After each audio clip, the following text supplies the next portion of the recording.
Shalom Bapak Ibu, saudara-saudara dan anak-anak yang terkasih di dalam Tuhan. Hari ini kita akan bersama-sama merenungkan firman Tuhan dan sebelum itu kita akan bersaat teduh.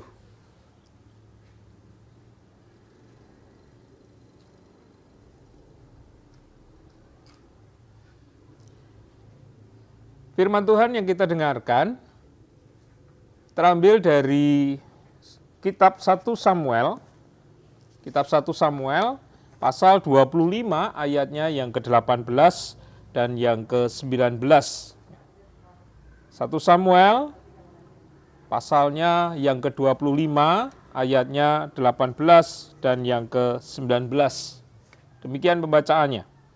Lalu segeralah Abigail mengambil 200 roti, 2 buyung anggur, 5 domba yang telah diolah, 5 sukat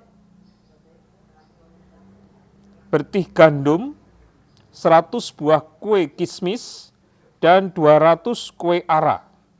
Dimuatnyalah semuanya ke atas keledai. Lalu berkata kepada bujang-bujangnya, "Berjalanlah mendahului aku segera menyusul kamu." Tetapi Nabal suaminya tidaklah diberitahunya. Bapak Ibu Saudara yang terkasih, kita akan merenungkan firman Tuhan ini melalui seorang tokoh wanita yang barangkali Bapak Ibu tidak pernah mengingatnya. Sebab tokoh ini hanya bagian kecil dari sebuah cerita besar Raja Daud. Ya. Dan kalau kita mau membaca dalam atau mulai dari ayat yang pertama, kita akan bisa lihat seorang yang bernama Abigail itu adalah wanita yang sangat-sangat bijak, istri dari seorang yang kaya raya, seperti yang dikatakan dalam ayat yang kedua. Ketika itu ada seorang laki-laki di Maon yang mempunyai perusahaan di Karmel. Orang itu sangat kaya, ia mempunyai 3.000 ekor domba dan 1.000 ekor kambing. Ia ada di Karmel pada pengguntingan bulu domba-dombanya. Lalu kenapa dalam ayat yang 18 dan 19 seakan-akan Abigail itu ingin berangkat cepat-cepat, bahkan mengambil harta miliknya untuk diberikan kepada Daud. Karena latar belakangnya adalah waktu itu ketika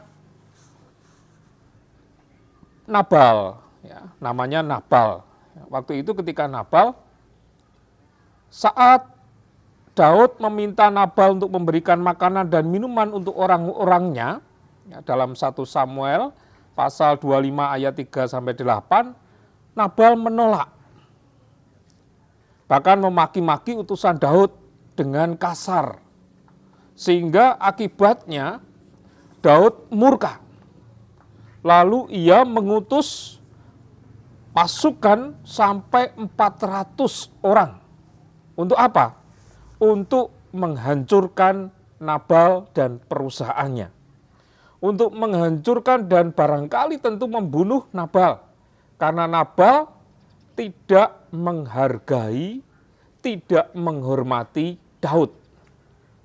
Nah, ketika maksud keinginan kabar mengenai Daud yang akan menghancurkan Nabal didengar oleh istrinya Abigail, maka Abigail lalu berusaha bagaimana caranya agar Nabal dan perusahaannya atau hidupnya tidak dihancurkan oleh Daud.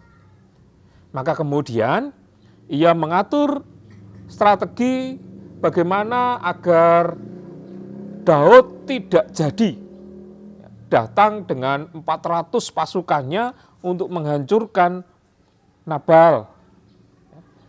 Ia kemudian mengumpulkan budak-budaknya. Lalu Abigail mengutus para hambanya seperti yang dikatakan dalam ayat yang ke-18 dan 19, ya, ia meminta mereka mengumpulkan persembahan kepada Daud berupa 200 roti, 2 buyung anggur, 5 domba yang telah diolah, 5 sukat bertih gandum, dan masih banyak lagi di situ. Lalu ia mengatur strategi, kamu duluan dah datang ke sana, nanti aku menyusul. Dan ketika ia setelah itu menyuruh hamba-hambanya menemui Daud, maka kemudian ia sendiri menghadap Daud secara hormat dengan rendah hati memohon belas kasihan atas sikap dari suaminya.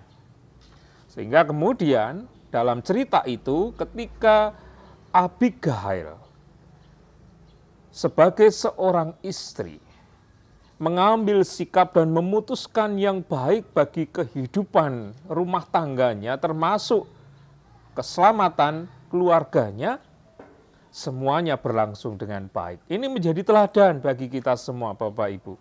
Dalam situasi yang kita hadapi, persoalan, konflik, dan sebagainya, kadang-kadang kita bingung untuk mencari jalan keluar.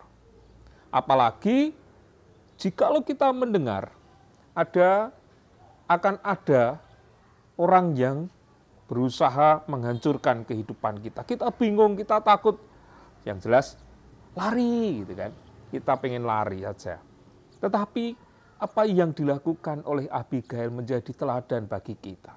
Sekalipun di dalam situasi yang berat, menghadapi konflik, ia masih jernih berpikir bagaimana caranya agar konflik ini berakhir.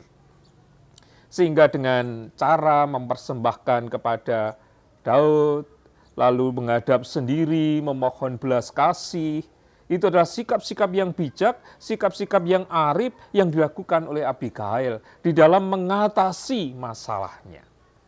Sehingga melalui teladan ini, ketika barangkali Bapak Ibu, saudara-saudara hari ini menghadapi situasi yang sama, walaupun masalahnya berbeda, mari kita tetap bersama-sama berusaha untuk berhikmat dan hanya minta kepada Tuhan, sehingga kita akan dimampukan untuk menyelesaikan segala persoalan kehidupan kita dalam hikmat Tuhan.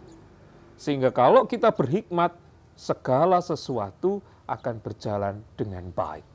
Oleh karena itu, mari kita bersama-sama belajar untuk selalu berusaha mengolah kehidupan kita sedemikian agar kita semakin bijaksana dalam menghadapi setiap situasi yang terjadi di hidup kita.